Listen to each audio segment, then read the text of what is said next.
Instead of controlling the environment for the benefit of the population, perhaps it's time we control the population to allow the survival of the environment.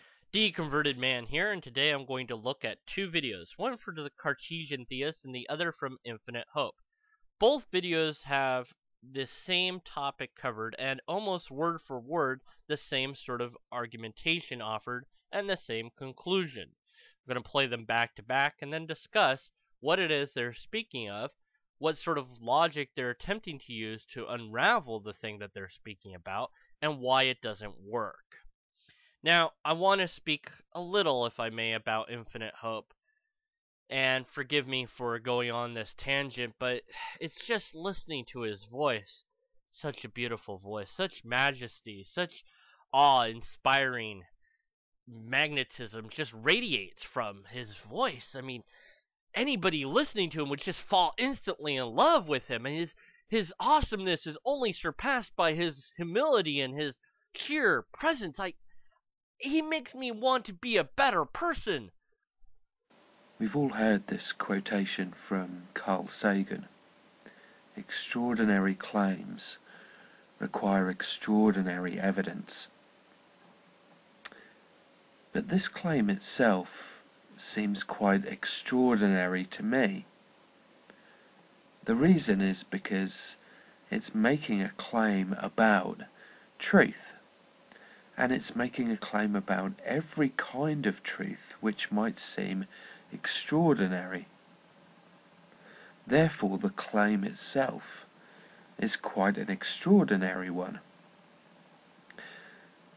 As such, I would like to know why anyone should believe it. Why should it be accepted? It's not analytically true, a priori, so it's not true that way. So there must be some a posteriori reason for accepting its truth. Given then that I find this claim to be extraordinary, I would like to know from anyone who holds to it, what extraordinary evidence is there to support this extraordinary claim? I've often heard the phrase, extraordinary claims require extraordinary proof. And as I study more about philosophy and debate, I have to ask the question, doesn't that very phrase become extraordinary? An extraordinary claim being that the extraordinary claim requires extraordinary proof.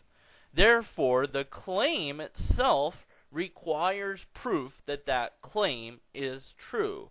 And it requires an extraordinary amount of proof to explain and show that that claim is true. Therefore, the claim itself doesn't have within it enough proof to prove that the claim is a true statement. So, anybody that says extraordinary claims require extraordinary proof needs to prove that that statement is true before going any further. Until next time, peace out.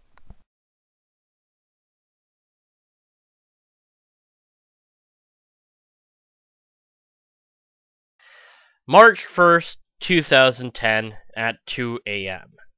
I was Infinite Hope for a number of years here on YouTube. That channel is taken down, and the only evidence I have of it are what videos I happen to have saved on my hard drive. I don't know if I'll address other videos that I made in the past again, but it could come up. I was a Christian, and in fact I was a Christian for 28 years. I produced videos on YouTube, as I said, for a year some odd, and I wanted people to believe what I did. I wanted people to experience God. I thought that that was something that was important. I didn't want them to miss out on it. When I went into looking for the facts to show the world, look at all these facts that we have, even if they were just going to ignore them. I wanted to present them.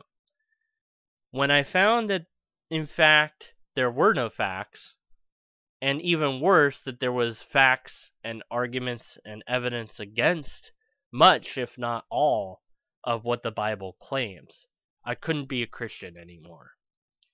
I've been deconverted for a year and some odd now, and that's a road that I've taken. The evidence made me deconvert.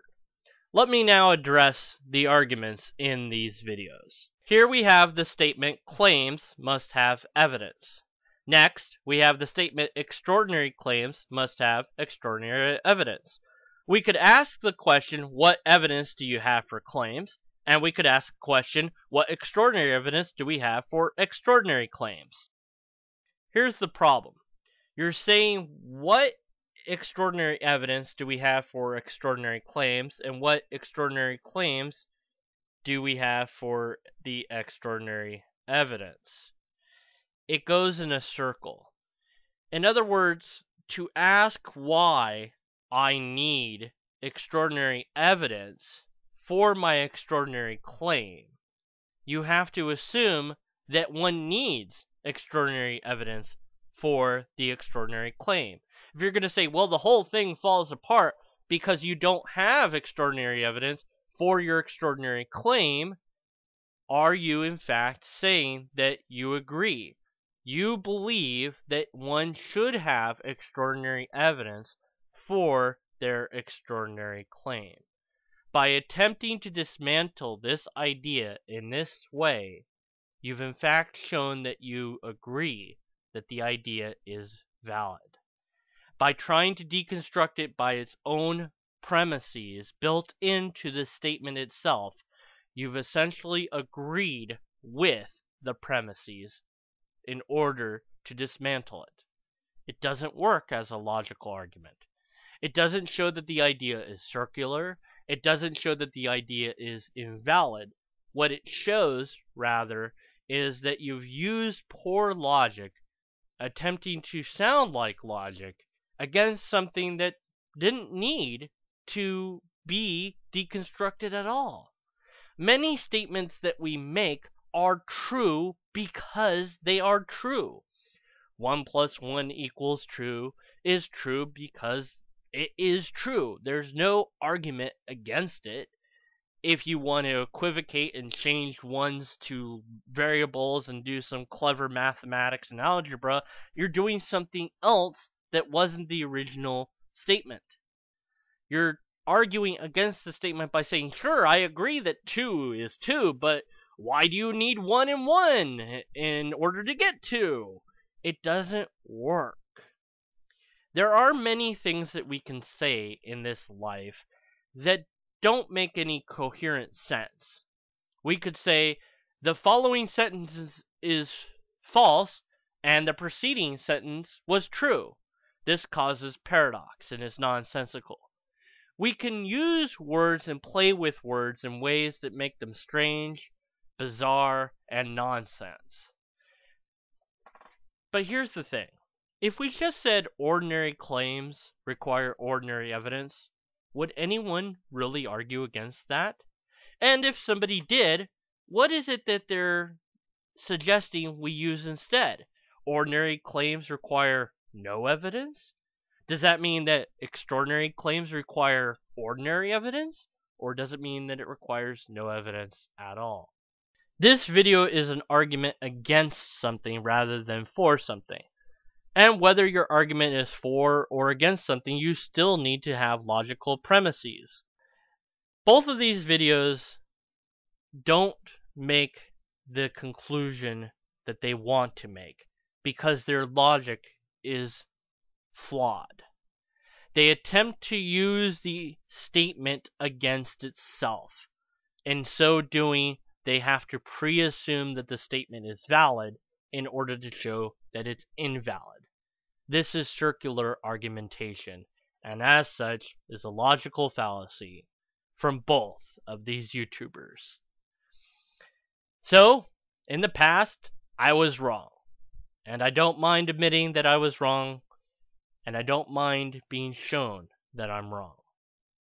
Unless or until a argument can be presented that's logically coherent, we must be skeptical of these claims.